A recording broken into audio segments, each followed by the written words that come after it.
إنه إنجاز علمي كبير حققته دولة الإمارات العربية المتحدة بإطلاق مركبة فضائية أمل، المركبة التي وصلت اليوم في 9 إلى مدار المريخ. هذه الرحلة الجريئة والكبيرة التي حققت أول دولة عربية تستحق الوقوف، وتستحق أيضا أن تدرس بعناية من قبل العالم العربي لهذه الدولة الفتية التي عملت وتعمل دائما في سبيل العلوم والمعرفة. لننظر أولا كيف وصل المدار كيف وصلت مركبة أمل الإماراتية إلى مدار المريخ بعد رحلة دامت 7 شهور.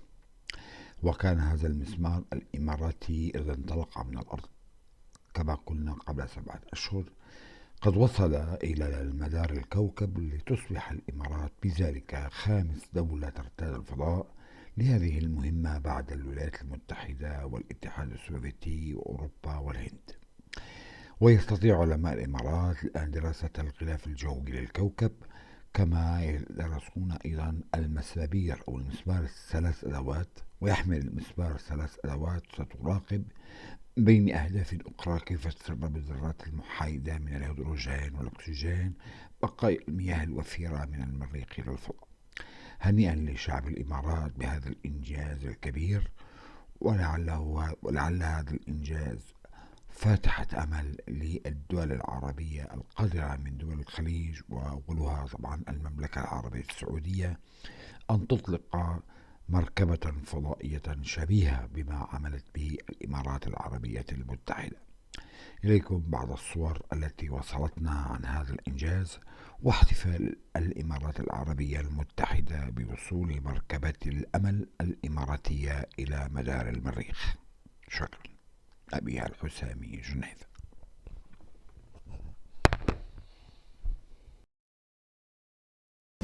Big good reasons. The first one is that you know that we had already a space mission which has observed the climate and the meteorology, but most of the time they were operating in low orbit, so we will just see slices of the atmosphere. When you're far away, you can see everything at the same time, and it's good for several reasons. The first one is that you can see different local time. You can see the morning, noon, the afternoon. Before that, sometimes we only see some mission has always seen the afternoon, only the afternoon. We don't know Mars in the morning. It sounds stupid, but it's true. So we will have a good coverage of that. The other reason is that the orbit is well organized so that we will go down to 20,000 kilometer altitude, and then we will rotate the planet. So for 12 hours, we will see the same hemisphere. So if something happens, for instance, a dust storm starts, we'll monitor its evolution for 12 hours. And we have never done that before. So it's interesting. And then we will go up again. The planet will rotate below the spacecraft, and then we'll go back to another place and continue the investigation. So it's a completely new view. And I don't know if you realize, but we have very little, almost no nice images of the entire Mars planet. Usually we use image from Hubble, the Hubble Space Telescope, which is just near the Earth. With this mission, we have a lot of beautiful, big images of Mars, like with Mars crescents, and it will be a completely new for science, but also for the image of Mars as well. I love hearing your excitement for this, Francois. I mean, it's palpable, you can tell. What are you looking forward to most? What are you hoping to see when those images start coming through? So I told you I like the images, but from the scientific point of view, I can tell you what I'm looking forward to. It's a little technical. It's really the detail of the hour after hour evolution of what we call the diurnal cycle. You know, what is going on in the morning, the big clouds, and then they change in the morning, and then they disappear at noon, and then they start again. We don't have this information. And same for the temperature. We have atmospheric sounder able to measure the temperature in the atmosphere. We call that the temperature profile, and we will see the evolution. And me as a scientist, it will be exciting because I will see what we call thermal tide waves So fluid dynamic stuff that are interesting for meteorologists like me, and it will be the first time. It really is an incredible time, isn't it? And a lot of missions have failed at this. I think we saw around a dozen missions since the mid-60s attempt to go to Mars. Why have so many failed? You asking me the question? Yeah, it's a good question for me because I've been involved in 2 missions that failed, 2 American missions. It's usually failed because of surprising, unexpected things. One I was on was Mars Observer in the 90s, and it failed because several days before orbit insertion, they started to prepare the engine, the rocket engine, and suddenly an explosion. It was lost. But the other failure is very interesting. It was in 1999, September 1999. The spacecraft, the Mars Climate Orbiter was the name, a little bit like HOPE in some way regarding its science goal, was supposed to enter orbit at around 250 kilometer altitude. But instead it went through the atmosphere and burned. And the reason why, a very interesting problem, there were some disagreement, misunderstanding between the engineering team from the industrial company and NASA. They were using other units. They were using pounds, and NASA was using newtons. That's to measure the forces of the rocket engine. And this was the origin of the failure. So it was completely unexpected. I hope there won't be such a problem today. I can tell you're obviously excited about this mission. Is there anything, though, that we won't be able to learn from this mission? What's the next stage? What's the next stage of the adventure possibly launched by the UAE that you'd like to find out about Mars? There are so many things, because Mars is more than just one planet in some way, because we have the planet that we will observe today with the HOPE mission, for instance, with this very rich meteorology and climate. But we also have the planet of the past, when Mars was covered by glaciers. I'm interested in that. When Mars was also, even before, covered by lakes and rivers. So we have lots of things, and it's full of mysteries. If we continue the science of HOPE regarding, I think the next step, if you ask me, will be to measure winds. It turns out it's a little technical, but we only measure temperature with this mission and the previous mission, and we now starting to have technology to measure winds from orbit. It's very difficult, and being a meteorologist, you see I'm very focused. I will dream of being able to measure winds and understand even better the winds and the meteorology on this planet. Well, Francois, thank you so much for joining us. We really appreciate your insights, and we look forward to being able to update you, hopefully within the next 20-25 minutes, about whether we have a signal from the HOPE probe. Thank you. That is Francois Forguet, direct from Paris. Well, I've been told we have entered the blind officially. We are about 30 minutes without communication to the HOPE probe. Now, of course, there is an 11-minute communication delay between the HOPE probe and mission control back onto Earth. So there will be around 30 minutes as a total. We are hoping the earliest 8:08 p.m. this evening we may be receiving a signal that this mission has been a success. Although, of course, as the UAE leaders have said, even though there is a 50% chance of success rate, the project has already achieved 90% of its goals. Well, I'd like to welcome back our studio guest who's been patiently waiting here this evening with us. It is Fahad Al-Mahiri from the Space Agency. Fahad, thank you so much for staying with us. Now, one of the really interesting things about sending a rocket to Mars or anywhere is about 91% of it is made up of fuel. And you say the secret to getting man to Mars may be involved in bringing 3D printers up into space. Well, going into that, as you mentioned, there's 91% fuel, right? Which means you only have a small percentage of resources that you can take with you. And today, it's really all the focus on ISRU, which is the really use of resources from space. And it's in situ resources. And this is where an example of 3D printing comes in, right? We're not going to be able to take the material with us, but if we have 3D printers and we're able to use the resources that are there either on Mars in the future or maybe even on the lunar surface, and be able to use those materials and turn it into a material that you can use on 3D printers, you can start to make anything. whether it's metal or plastic. It really all depends on what is there and what they're going to find. I think this is where Perseverance, that is going to be on the ground pretty soon, in 10 days on the 18th, I believe, is going to be interesting, because that's going to be on the ground and it's going to be able to take a look at what's there. So if I can ask, just to clarify, you say if we get up to Mars, we essentially could take a bunch of 3D printers and essentially create a brand new spacecraft in order to get us back to Earth. Well, I wouldn't go as far as spacecraft, but maybe building a habitat, building tools, building equipment that's necessary. And what's really most important, basic human life requires water, requires oxygen. And if water is there, which we see a lot of evidence of, we can break that down. There's CO2 in the atmosphere, and if you have all of those together, you can actually create fuel, you can create oxygen, you have water, and if you have those three, there's a lot that can be done, and habitat is possible. We could just see images now on our screen. I think they're going to come up in just a moment, of the Mohammed bin Rashid Space Center. And of course, that's the control room that we can see right there. The team there, of course, monitoring very closely the route and the course of the Hope probe over the last 7 months. Of course, deeply involved in the construction and the launch and the planning of it as well. And now, I would assume, Fahad, anxiously waiting for that signal to come through to let us know that it is in orbit around Mars. How do you think they're feeling right now? Well, I mean, as of right now, of course, it's definitely going to be very nerve-wracking, as everybody has said already, because this is the time, I believe it was 7:42, so only 6 minutes ago, they would have started the burn. And this is expected to take up to 27 minutes. So the Hope probe is working autonomously right now.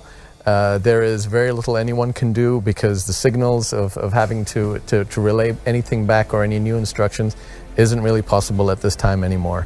So it's fully reliant on Hope probe itself to find its way. Take us through the details of what the burn involves, because we were talking about the importance of bringing fuel up into space. They now have to get rid of about 50% of their fuel in order to slow down. Yes, so you have 6 delta V thrusters, as they would call them, and this is basically changing the velocity. So they were averaging about 121,000 kilometers per hour, and that needs to be slowed down all the way to about 18,000 kilometers per hour.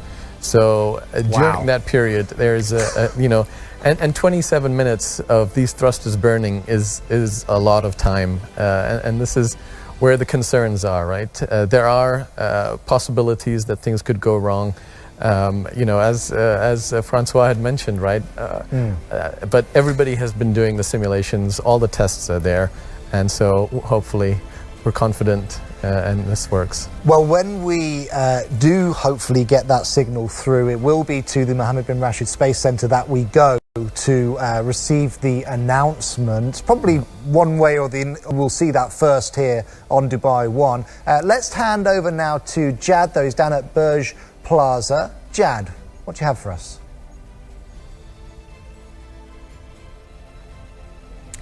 So Jad's on location for us this evening down at Burj Plaza. He's had some fantastic guests earlier this evening. We spoke with Sahel Al-Masroui, the UAE Minister of Energy and Infrastructure. He's going to be continuing to update us throughout this evening. Jad, can you hear us down the line? I know there's lots going on there this evening. I believe you've got another special guest for us. Well, Jad just seems to have a little bit of a problem hearing us at the moment, but I can see he's got a guest waiting, so we will catch up with him in just a moment's time. Of course, we were just talking about the printing, the 3D printing that could potentially revolutionise the space race, if I might call it that. Although it seems like it's more of a collaboration these days, not just nation against nation. It's very much a partnership, and of course, I'm assuming now that with this interest in science in the UAE and burgeoning technology development is happening in this country. So one of our universities, they could be creating the next thing which helps us to go to that next stage of space exploration. How much development is taking place in the country at the moment? There is a lot happening. We have 5 universities right now. We have several labs that have been created. You have the NSSTC in the Al Ain, the UAE University in Al Ain. You have the acoustic lab, which is the Khalifa University lab that's also being set up right now, together with the ASAT and the UAE Space Agency also funding the projects. So there's a lot happening. You would have heard a couple of weeks ago, University of Sharjah, they had some really interesting, astronomy finds with the 2 planets there. So there is a huge wave of things that's happening here. One of the things was talked about in terms of sharing the data, right? A lot of information is actually coming out of the US and other countries because the government pays for a lot of these initiatives and for those projects. It's funded by income tax, let's say, and taxes. So it's very public, and that information is open and goes out to everybody. Here in the UAE, it's not the case, but our generous leadership is opening up the information, and we're going to be sharing that data. That's amazing. And it's really all there to open that aspect up. It's for STEM, it's for everybody to just really engage and have data to work with and drive forward in these capabilities. So technologies are definitely always in the making, right? And the challenge of going to Mars is definitely going to need new technologies, but it's not to say that those technologies will only be required for Mars. A lot of those can also be utilized here on Earth. It'll improve efficiencies, make life better in many different ways, improve the quality of life. For instance, if we want to convert the CO2 in Mars' atmosphere into oxygen, this is something that's happening here today, CO2 capture, right? It's very expensive, it's very energy intensive. But now for the purposes of also going out to Mars and being able to have that technology, bringing it back to Earth would be really fascinating, interesting. Isn't it? Right, let's see if we can catch up with Jad now down at Burj Plaza. Jad, over to you.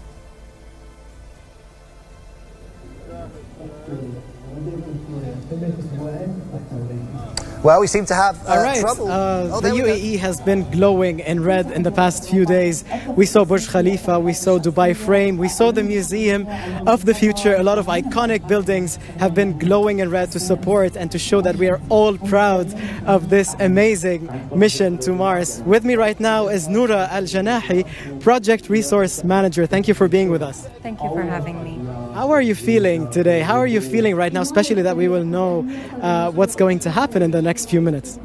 I'm very proud to be a part of this mission. I'm very proud of the achievement that we were able to make. I would like to thank the leadership for the vision they had in order for us to reach to the state we're at now. A lot of women were involved in the success of this mission. How do you feel about that?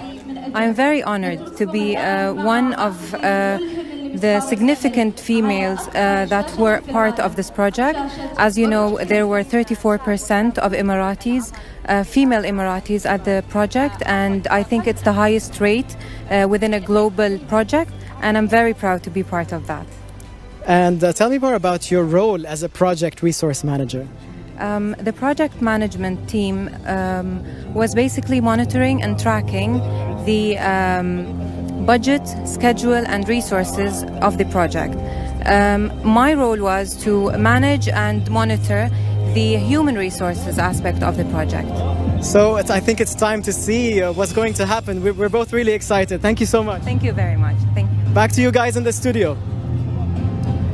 And we've got a special show happening down at the Burj Khalifa. I can see that pictures are coming in right now of the world's tallest tower lighting up the Burj Khalifa this evening, displaying a united front to the world as the UAE aims to go down in history as the first Arab country sending a probe to Mars. Now, earlier this evening, we saw the Burj Khalifa light up in the leaders of the UAE faces, and we're continuing to enjoy a special light display. You can see 200 on the side of the building. That is symbolizing the 200 Emirati engineers, scientists and researchers, 409 kilometres. The journey the Hope probe has made from Earth to Mars is an incredible journey, and we'll be here tonight as we find out if the Hope probe is making it into Mars's orbit. 5.5 million hours of manpower has gone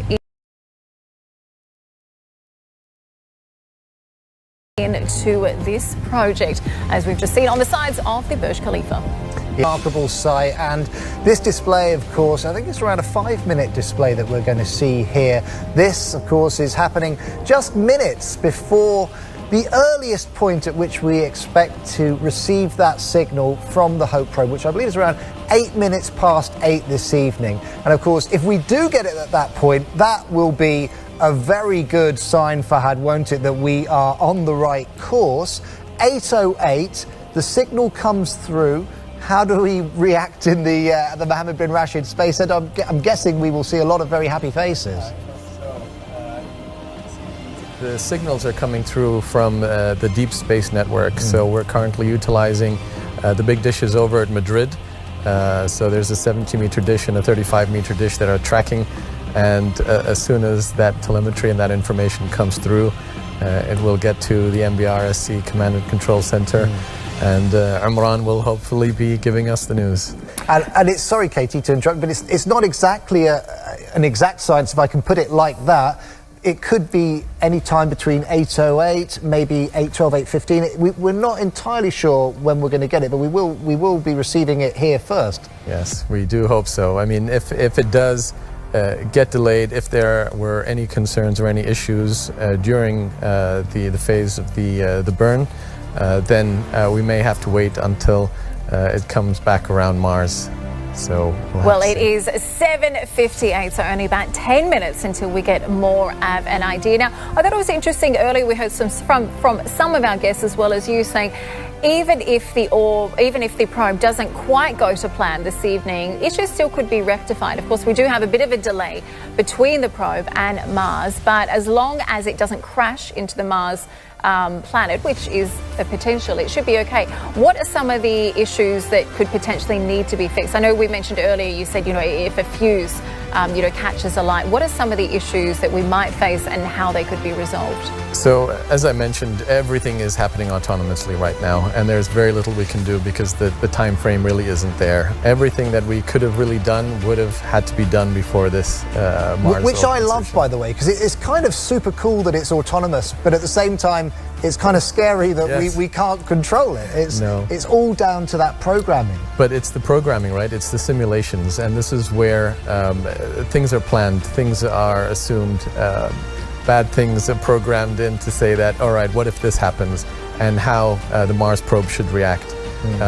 So it was mentioned as well, if we have one thruster go down, it'll actually shut two down because they're not centered and they're on the side of the spacecraft. So just to keep the equilibrium, if one goes down for any reason, another goes down, and it'll still allow us to succeed in orbit insertion, but it'll take longer. Absolutely. It is an incredible journey. We are going to be finding out in about 8 or 9 minutes whether we have the first signal from Mars. But first, let's take a look at this incredible light display on the world's tallest tower, the Burj Khalifa in downtown Dubai.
حضورنا الكريم، لقد مر المسبار في عدة مراحل ولكن أصعب. Going to be checking in with Her Excellency Sarah Al Amiri in just a moment. We believe she's going to be making a big announcement on the progress of the UAE Mars mission. Well, Fahad, thank you so much for staying with us this evening.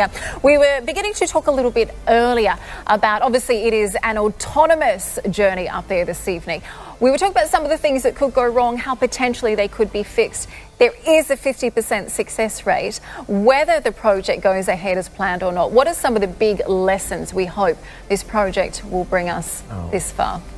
I mean, the journey up to this point has just been amazing for everybody. To actually have people have gone out and worked on this for the last 6 years, to have the team during the pandemic actually stay 4 months over in Japan because we couldn't rotate the team during that period due to the lockdowns. And just the success of getting the probe over to Japan at that time, past the ferry and into launch, and for the Emiratis to actually be there and experience all that, it was huge.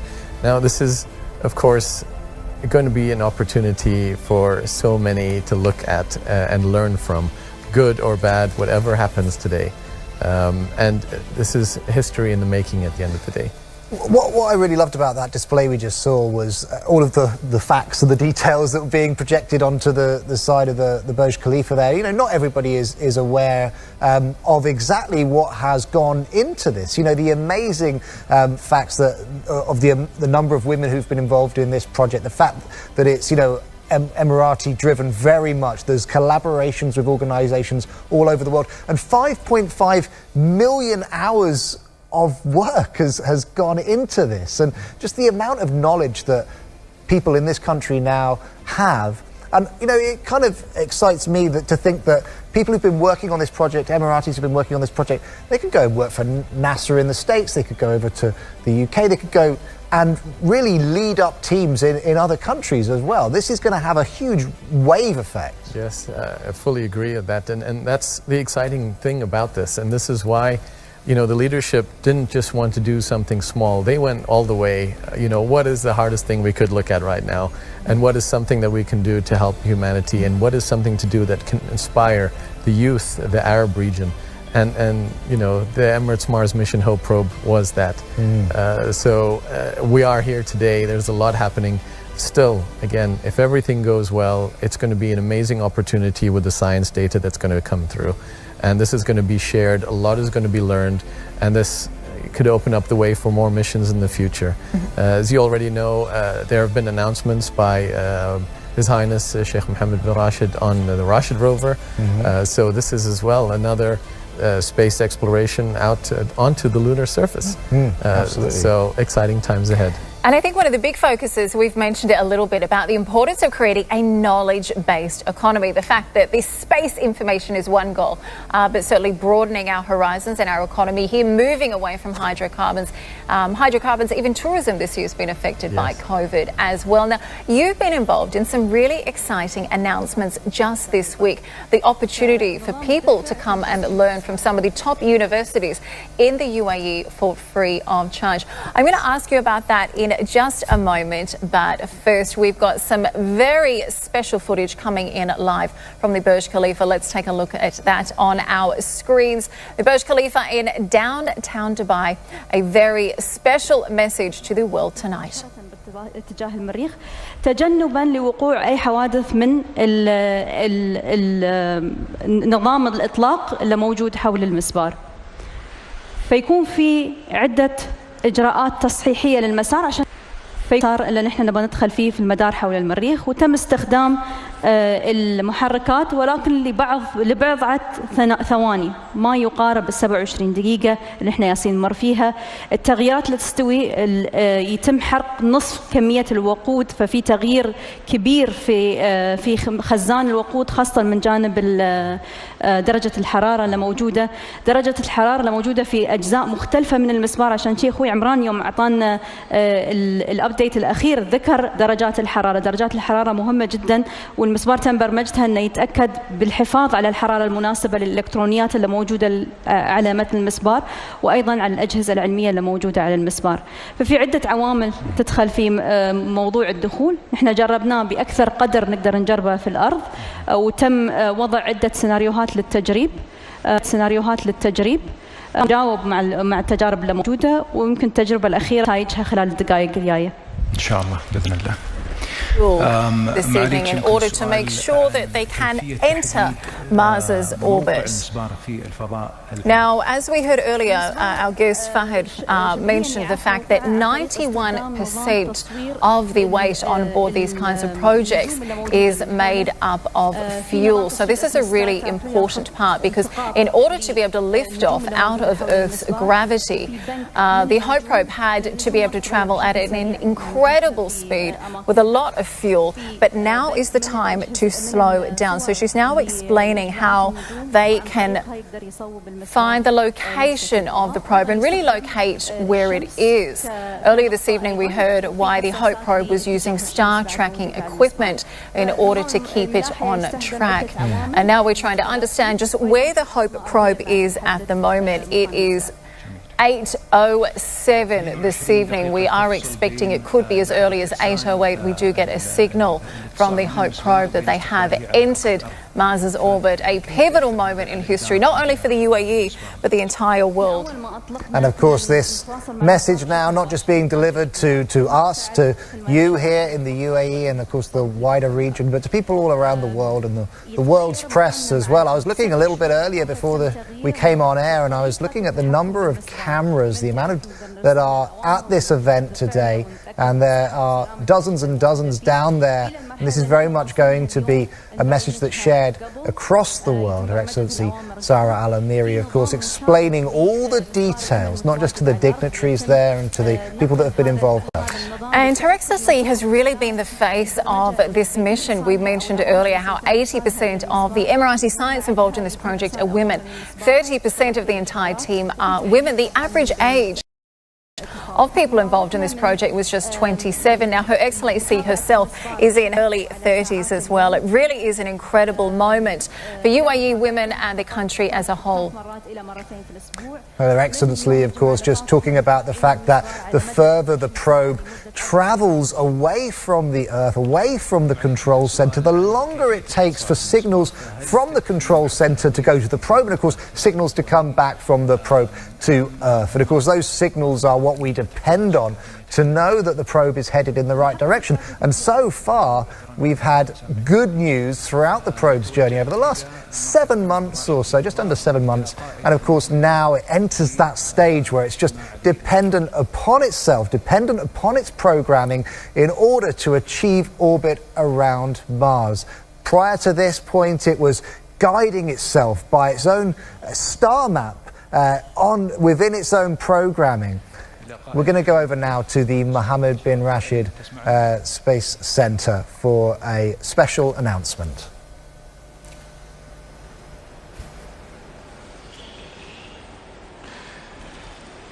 من قائد المهمة إلى جميع الفرق، على الجميع الاستعداد لإجراء التقييم النهائي لصحة المسبار. أكرر، على الجميع الاستعداد لإجراء التقييم النهائي لصحة المسبار. شكرا لقائد المهمة.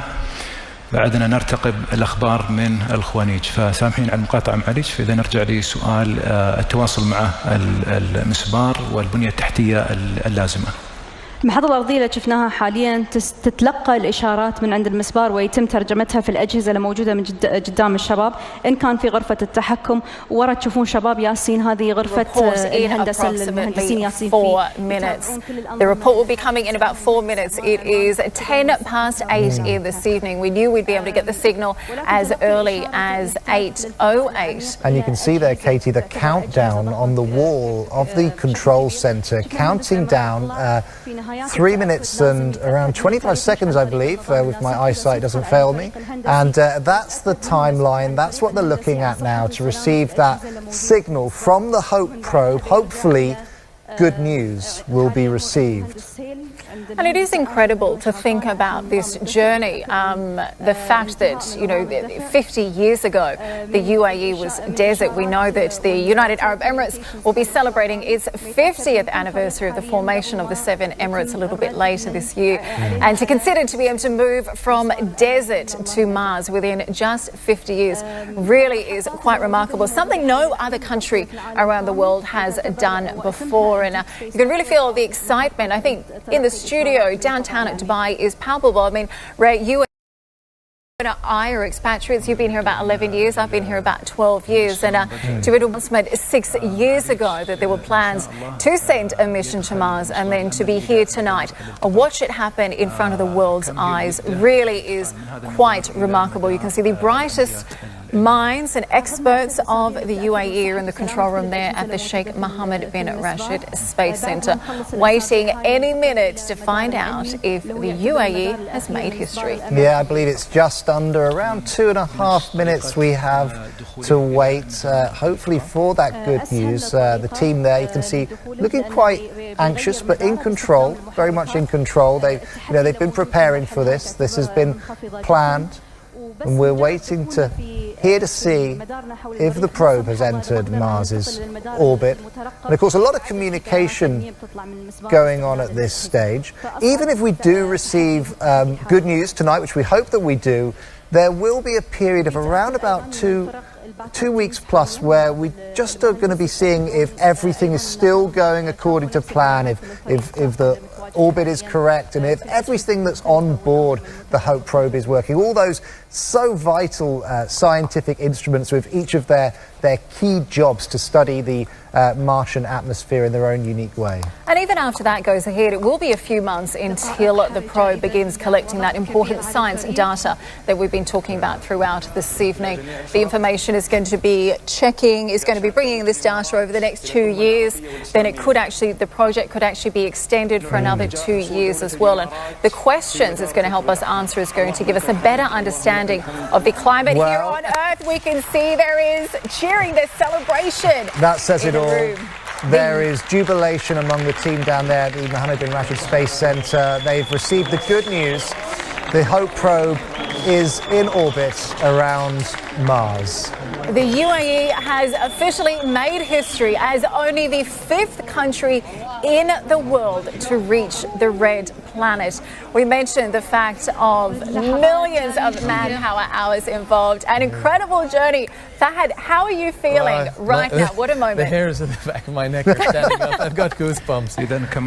What an amazing achievement. Now we're going to be going live for a special announcement direct from the centre.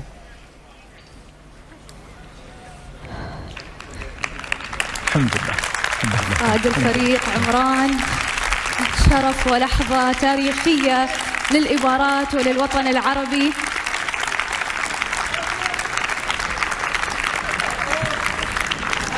معليش، فهذه كما ذكرتم أصعب مرحلة، وطينا هذه المرحلة بنجاح. المهمات لكوكب المريخ أخرى تصل الأسبوع هذا إلى كوكب المريخ. في مهمتين غير Fahad Al-Mahiri is continuing to stay with us. So I have to say there was excitement around in the studio. I think pre-COVID there might have been some high fives. We're going to celebrate from a distance. How are you feeling right now? It's amazing, unbelievable. I'm so proud of the team. I'm so happy for the UAE, so happy for the Arab world, for the leadership, and just for the world, really. This has been such an amazing opportunity for everybody. Okay, be honest. Did you ever dream that this would actually happen? I mean, I know we've hoped.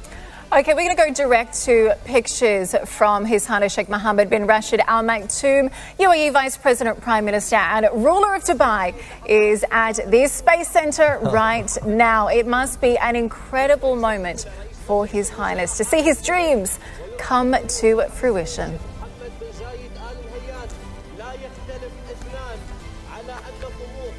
الإمارات يتخطى حدود الأرض وربما يصل إلى عنان السماء، وهذا ليس كلاما خطه القلم فحسب، بل إنما مثلما نشاهده الآن وصول الإشارة من قبل مسبار الأمل. وصول مسبار الأمل إلى مدار الالتقاط الأول هو إنجاز لكافة الأمة العربية والإسلامية. سيدي صاحب السمو الشيخ محمد بن راشد آل مكتوم يقف الآن في مركز محمد بن راشد للفضاء ليهنئ فرق العمل. أنتوا علينا، مبروكين أنتوا على شعب الإمارات، مبروكين على أمتنا العربية اللي حققتوه شرف لكم ولأهلكم ولبلادكم ولأمتكم. شيء ثاني أريد أبارك لمعزبنا وشيخنا سيدي صاحب السمو الشيخ خليفة بن زايد، وللمعزب وتاج راسي ابو راشد اللي كان الدينامو الرئيسي وراء هذا الحدث. أبارك لحكام دولة الإمارات، أبارك لشعب دولة الإمارات الوفي المخلص اللي اليوم فرحته ما توصف. أنتم السبب بعد توفيق رب العالمين.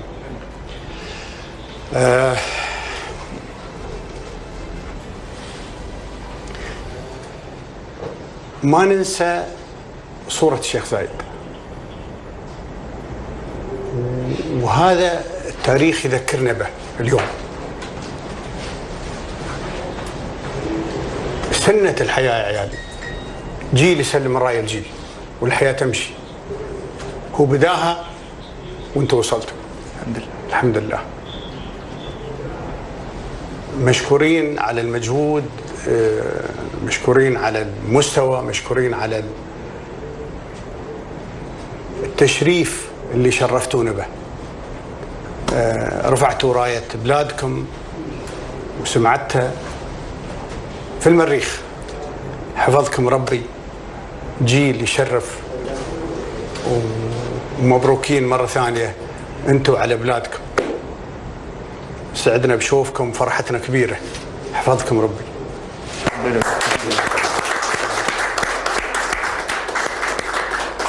الحمد لله الحمد لله الحمد لله.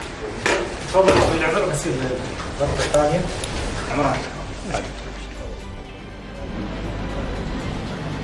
إذا رسميا الإمارات أول دولة عربية وخامس دولة في العالم العربي تصل إلى المريخ. نبارك لقيادة الإمارات وشعب الإمارات وشعوب الوطن العربي هذا الإنجاز التاريخي، ونعد العالم بالمزيد من الإنجازات التي نضعها في خدمة الإنسان والإنسانية. شكرا لفريق مسبار الأمل ضمن مشروع الإمارات لاستكشاف المريخ، والشكر الأكبر مثلما سمعنا قبل قليل صاحب السمو الشيخ محمد بن زايد آل نهيان يهنئ فريق العمل وأيضا يهنئ شعب الإمارات والكل من شارك في نجاح هذه المهمة. مسبار الأمل مفخرة جديدة تضاف إلى سجل زاخرة الفخر. So we're just hearing the UAE leaders have talked about the fact that Sheikh Zayed's goals, his vision, have really come to fruition. These incredibly ambitious vision, not just I think here for the UAE, but the message this sends to the Arab world of just what is possible. We saw the journey from people like Hazza Al-Mansouri, inspiring young children of what they can grow up to be. University students, we've seen a 12% increase in STEM education over the last few years, particularly which has been really increased since we've seen some major space projects come out of the UAE, particularly in women. We're seeing a really big uptake in STEM subjects being studied at university today. This is more than just a single project. It's going to lay the foundation for the UAE's extremely ambitious goal of putting the first human settlement on Mars by 2117. You can see the country's leaders coming together for a photo to celebrate this incredible milestone for the UAE ahead of its 50th anniversary of the formation of the Emirates. What a special night. What an incredible moment for the team here, and obviously getting that news that the Hope of Mars, and then being congratulated by the leaders of the UAE, the united leaders of the UAE there, of course, just united in their joy and their praise for the team and their incredible achievement, the vision of the late Sheikh Zayed. After all of these years, it's been achieved today by the UAE, and it is just an incredible moment for her. It is. I mean, it's such an honor to have the leadership be there as well at such a moment. You know, the efforts that the team have been putting in and the time that they've been putting in, and to now hear this news and for the leadership to be there, you know, to do this is just amazing. I'm sure each and every single one of them are never going to forget this. Well, of course, mankind has always been obsessed with space. Learning more about other planets gives scientists on Earth a better understanding of our own atmosphere. Oh, that's right, but there's always been a special interest in Mars. The two planets, Earth and Mars, share quite a similar length of day and seasons, but differ in many other ways. So my old friend Ray Addison went to find out a little bit more about what makes these two planets spin.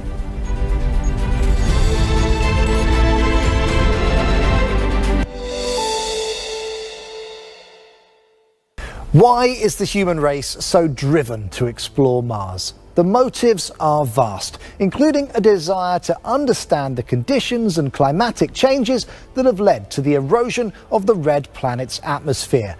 Great reasons, but why Mars in particular, and why not any other planet in our solar system? Well, that's because Mars and Earth are actually twins, with many similarities between them. The first of which is their geographical configuration.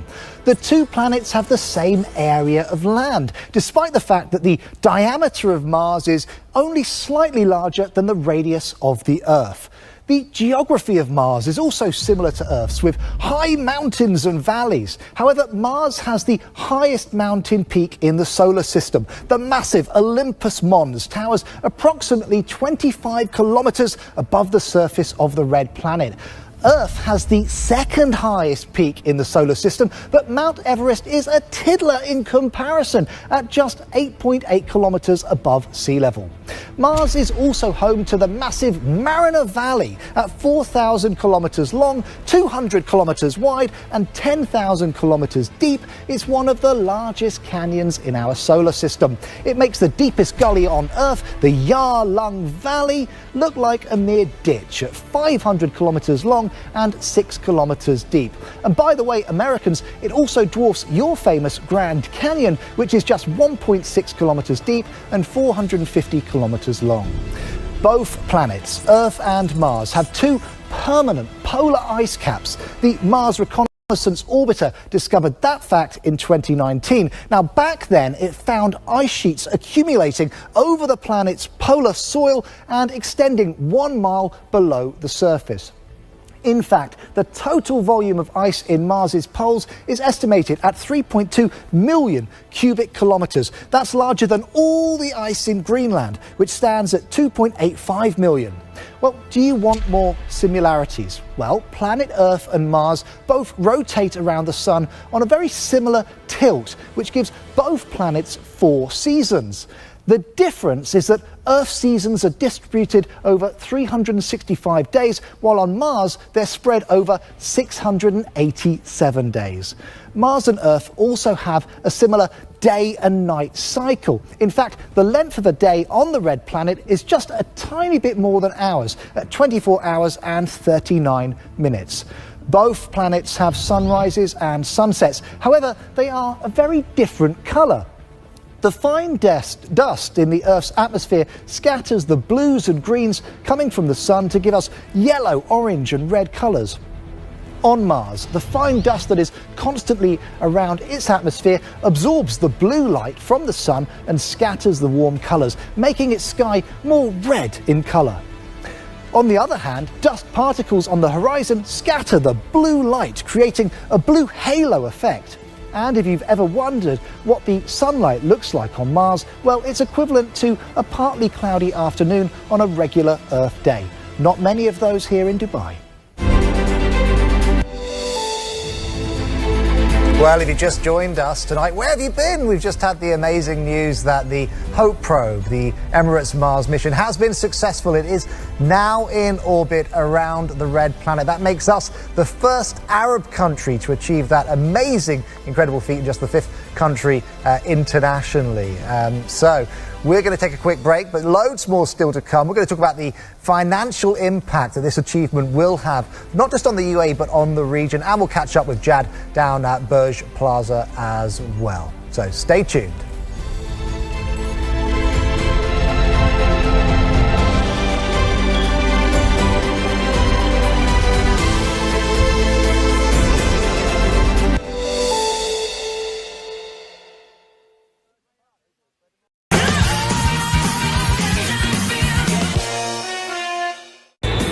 Jackson. Lisa, so what do you do? As fate would have it, my business is all about you. I'm not sure where you're going with this. J.R. Joe Reisert. Your father? Where did you get that? Grabbed it off your dad's desk next to your graduation picture. You tell a flight attendant and your dad dies. What can I do for you? She's just had a really rough day. A death in the family. Why are you doing this? Somebody wants to send a big brash message.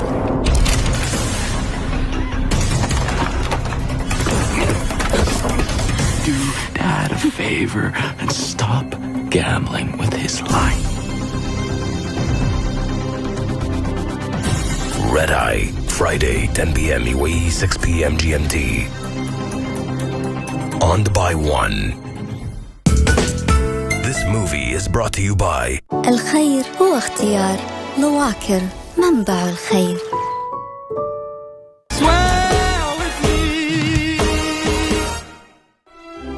At the beginning of the 20th century, a mother dreams of marrying her 5 daughters to eligible bachelors. But marriage is not a priority in Elisabetta Benedito's life. Inspired by the work of Jane Austen comes this romantic period series. It is Austen like we've never seen. Pride and Passion. Tonight, 9 p.m. UAE, 5 p.m. GMT on Dubai One. This program is brought to you by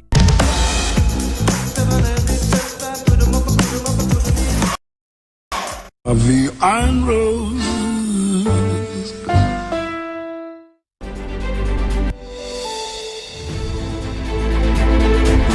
Welcome back. You are watching Dubai One's special live coverage of the Emirates mission to Mars. And what an incredible night so far. If you have just joined us, the UAE has gone down in history as only the first Arab country to ever reach Mars and the 5th in the world to reach the red planet. It has been wonderful to be a part of this journey and to watch the UAE leaders being able to celebrate at the Sheikh Mohammed bin Rashid Space Center, where we got the information only around maybe 5 or 7 minutes ago that the Hope probe was officially a success.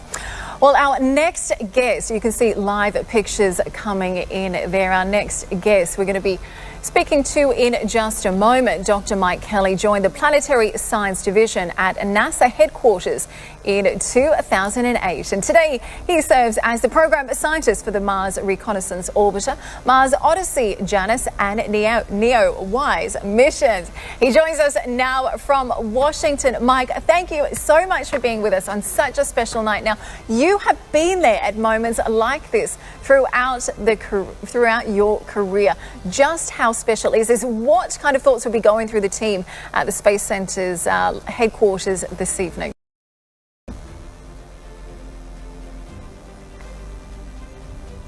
Can you hear us? Well, we seem to be having a few technical delays, so we'll come back to Mike Kelly in just a moment. Interesting to see there, though, Katie. Just a moment ago, we could see some of the hugely well-known buildings across the UAE lit up red, international buildings as well, lighting up red in recognition of this amazing achievement of the UAE, just the first Arab country and, of course, the 5th internationally to reach Mars with a probe, a successful mission on our very first attempt as well. It's a remarkable achievement. You can see there pictures of the Burj Khalifa, of course, lighting up in celebration. That's, of course, what the Burj Khalifa is known for. It's known for its light shows, it's known for its fireworks shows, and of course thousands of people down there at the Burj Plaza as well, celebrating and rejoicing with this amazing news, which is spreading not just across the UAE now, but across the region and the wider world. The news that everybody will be seeing tomorrow in their newspapers, on their television sets, that the UAE has reached Mars with the Hope probe on its very first attempt. Absolutely. We are watching live pictures coming in of some major landmarks across the country. I have to say, each evening driving home on Sheikh Zayed Road, I've been enjoying seeing the Museum of the Future lit up in red as well. Just a few minutes ago, we saw the Burj Al Arab lit up in red. There is the Burj Khalifa, and it is wonderful being able to see the entire country being able to join together on such an incredible achievement. Well, we're going to be coming back to our special guest live from NASA, Mike Kelly, in just a moment. But first, the UAE's mission to Mars has some big goals, but environmental research is only part of it. The country wants to use it to transform global science and the economy, as well as the UAE space sector, and encourage a new generation of Emirati space scientists to take up STEM studies. Joining us in the studio live to discuss what lies ahead is HSBC's Regional Head of Commercial Banking for the MENA region and Turkey. It is Daniel Howlett. Daniel, thank you so much for joining us this evening. What a night. I know you've been watching the pictures that come in live. Again, we can see the Burj Khalifa lit up there. Well, I guess I want to begin by asking you, obviously we've seen low oil prices recently. We've even seen tourism take a hit, not just, UAE, regionally, internationally as well. So how important has this mission been in helping the country diversify away from high and really invest in a more tech-focused, knowledge-based economy? Well, I think it's sort of hugely significant for the UAE. You've talked already about it being only the fifth nation to reach. Actually look at this in economic terms. I mean, they've spent about $6 billion on the programme itself. That's already created 57 different space-related businesses and about 1,500 jobs. But in a global context, you've got an industry that generates around about $450 billion a year. And by 2040, Morgan Stanley estimate it'll be $1 trillion. So for the UAE to have a key role to play in space-related activity going forward in the region, I think is hugely significant. And then alongside that, if you think about the broader economic drivers for the Middle East and for the UAE, I think this positions the UAE from a science and innovation perspective. It transforms the economy from where it's been historically in oil and gas and tourism and travel. How big is that impact going to be on jobs and how jobs change in this country from now on? Are we going to see a much bigger focus on tech jobs, on research and development as well? Are we going to see people coming over here to sort of take advantage of all of the university courses that have been created to sort of cater for this increased demand as well? Well, I think that's a great question. So candidly, I think it already is happening. If you look at the way in which the UAE has evolved over the last 50 years, it's been transformed. So if you look at Dubai today, 50 years ago, 50% of its GDP was from oil, and now it's 1%. We all know about how important it is from an international travel hub, particularly with the airports. But alongside that, people forget it's in the top 10 ports in the world already. So in education terms, I think the UAE will become a global hub, particularly for Africa in the region, for education. And we're seeing this with education technology, as well as with different courses, as you described, for space and related technology. Daniel, stick around if you don't mind. There's still lots more to talk to you about now, though. We just want to turn our attention now to Mike Kelly. He is, of course, a scientist at NASA Planetary Science Division, and he joins us now all the way from Washington. Mike, are you there?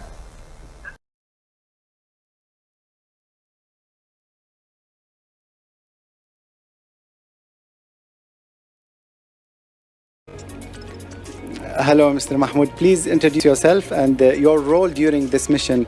What was the part that you played a major role in? Yes, good morning to everyone. So my name is Mahmoud Al-Awadi. I am the mechanical subsystem lead. My role in this mission was to design the structure of EMM, Emirates Mars Mission Probe. and it was a very exciting and challenging. We've learned a lot from this mission, and we've also started with this project by seeing it with the small parts, and then we assembled all of the parts together. And now, as you can see, the spacecraft, the AMM, is in the launch pad. Hopefully you have a successful launch. What is your feeling on this morning? Yes, it's a very proud moment. It's very hard to express my feelings, as we've been working now for almost 6 years on this project. It's a very proud moment. Thank you very much. How is the spirit of the team? Are you nervous? Are you? So we are optimistic, and the team are also, of course, nervous. We're waiting, hopefully, for a successful launch, and then we're waiting also for the first contact with the spacecraft.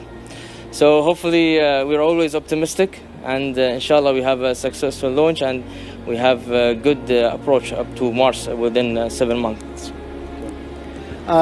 We know that after the launch, you will receive a successful. But before that, the rocket has to go through all the layers of the atmosphere, and during this period, the element that caused the postponement, the element of the weather, we will know for sure that it affected or did not affect the rocket. So, what are your feelings about that, and how are you going to follow the element of the weather? So, as you mentioned, we've been focusing a lot on measuring the weather these days. So every day we've been looking at the weather twice, and this early morning, again, it seems a go for a launch, and hopefully the weather won't affect any of our launch processes. When was the moment when you felt that it's going to happen? This morning, when they confirmed that they did the last weather check, when they confirmed that the weather is okay for a go launch, it's a much relief. Okay, thank you so much, and best of luck to you and to EMM. Thank you. Thank you. Thank you. Thank you very much, and back to you at the studio. Thank you very much, Najib. Of course, are gonna be brighter than the sun that is preventing you from taking a shot right now. But we're gonna bring it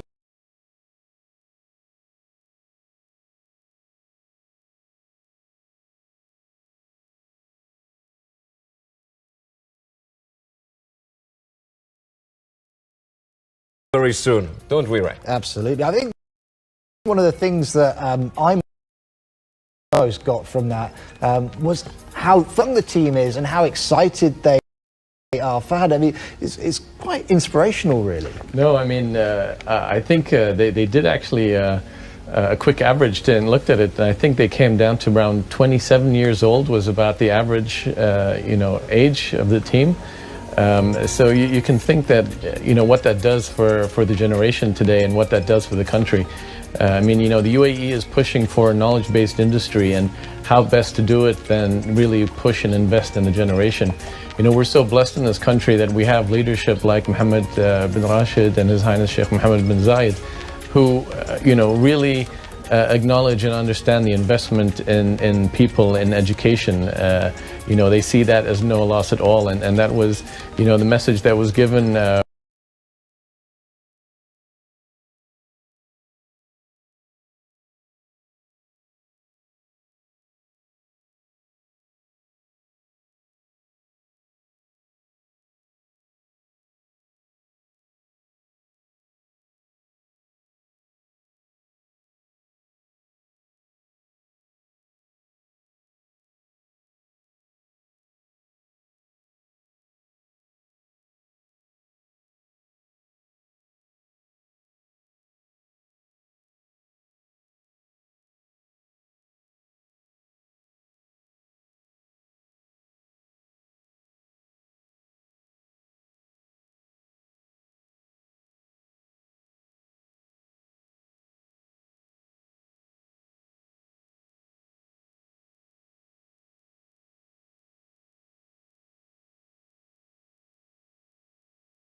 from the Mitsubishi station on the Japanese island of Tanegashima on board the Mitsubishi H-2A carrier rocket, just under 35,000 kilometers per hour.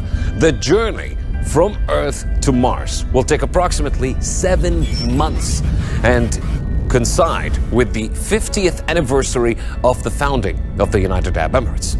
Now, in order for the probe to reach Mars before this historic date, it must launch within a short and specific time frame known as the launch window, which runs from the 15th of July to the 3rd of August. Now, the reason for that is because the Earth orbits the Sun faster than Mars. Sometimes it's ahead of it, and sometimes the two planets reach their closest point every 2 years. If the Hope probe is going to be able to be captured by Mars's gravity, tell me how the UAE leadership made all of this happen. First of all, I think